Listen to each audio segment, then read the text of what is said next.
Hello, and welcome to My Peculiar Life.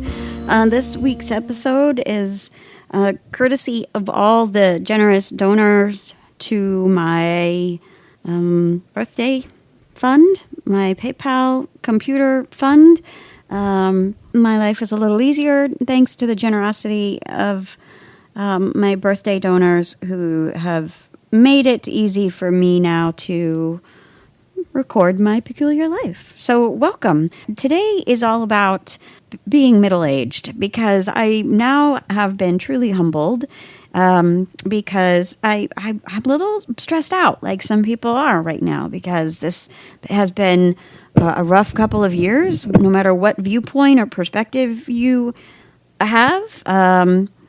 It's been challenging, and now there's more challenges across the earth. And if ever you remember my parting words when I say be kind, be fair, be loving, and leave this earth a little bit better than you found it, when it's your time to go, this is a good time to remember that and remind everyone else.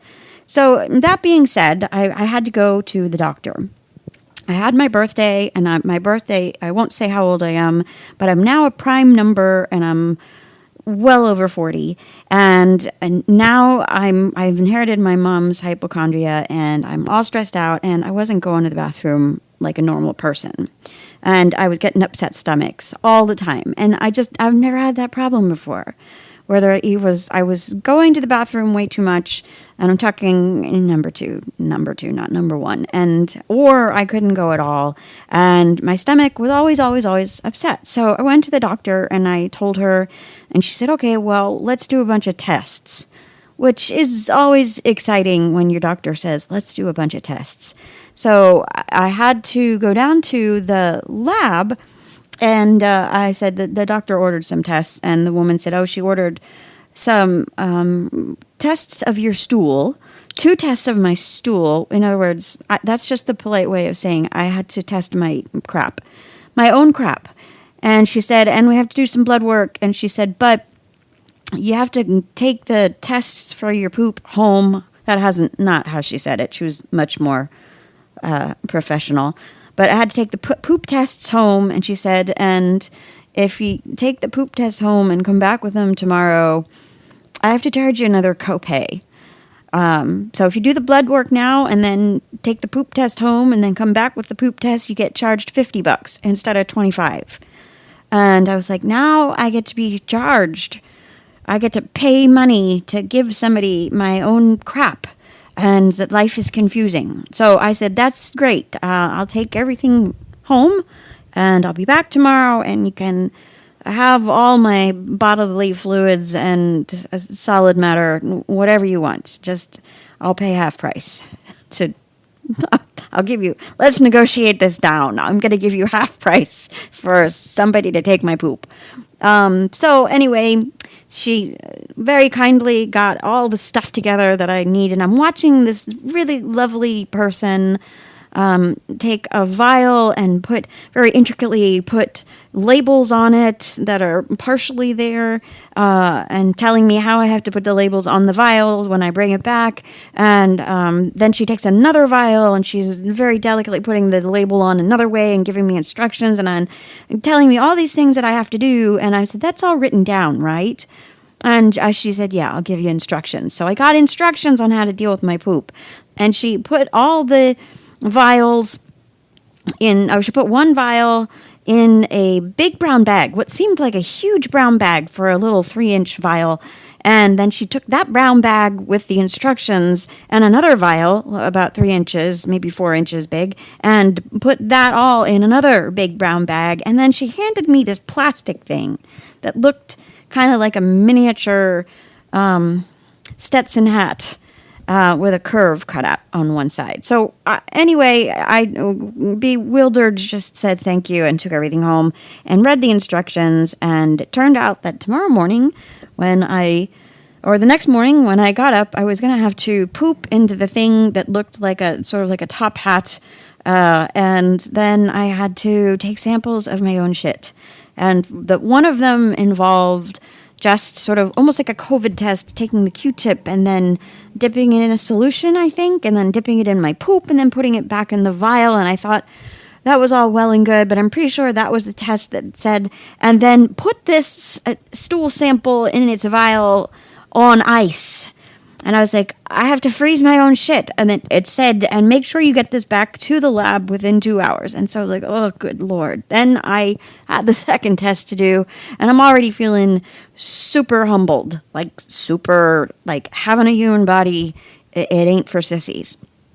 And so then I go and read the instructions for the next test, and I'm not a baker. And when I cook, I just throw a dash of this and a dash of that until it tastes pretty good to me. And then I just put a little more salt in because that'll make it really good. So the instructions on the next test were a little vial, and then you opened it up, and there was like a little dipstick in the top of the vial that went back down into the vial, and the end of it was like this teeny tiny little scoop.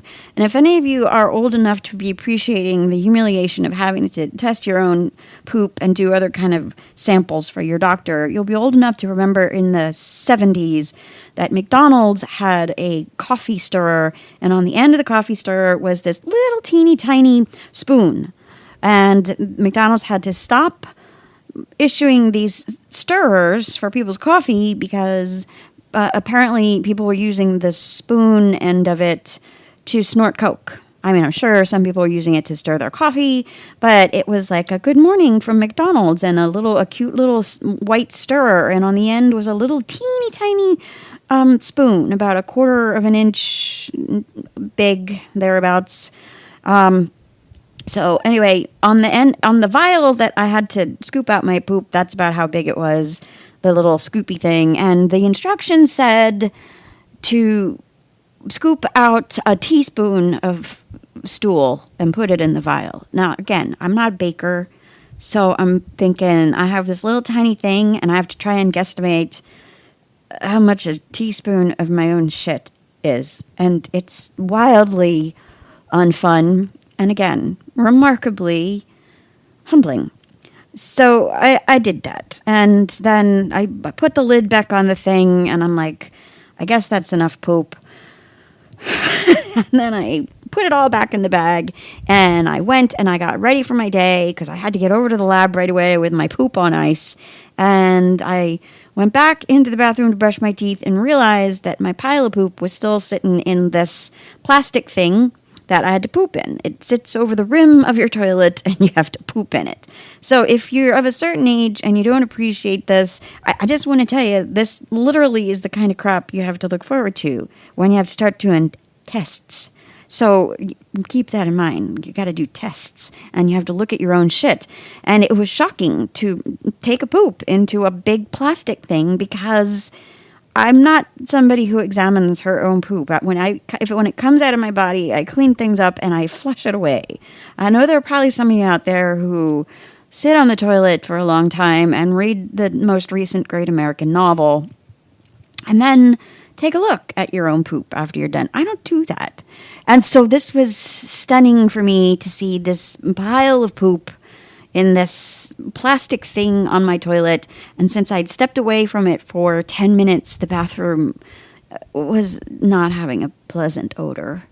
And so I felt gaggy. I had to deal with my own poop. And this goes out to all you nurses out there.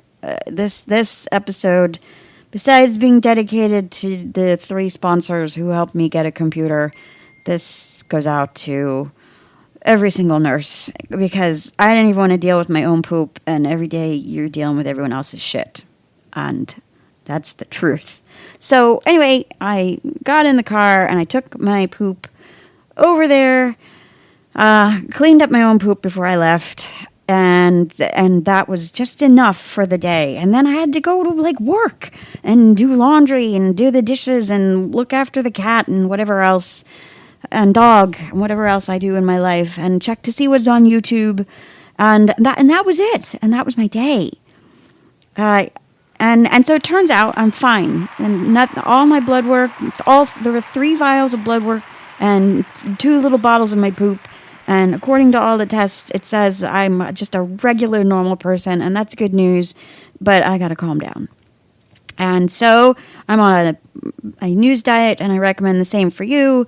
Do the Walter Cronkite days where you watched the news with Walter Cronkite on a thing called a television, which looked like a piece of furniture, and there was only 15 or 20 minutes of news, and that's about all I can take.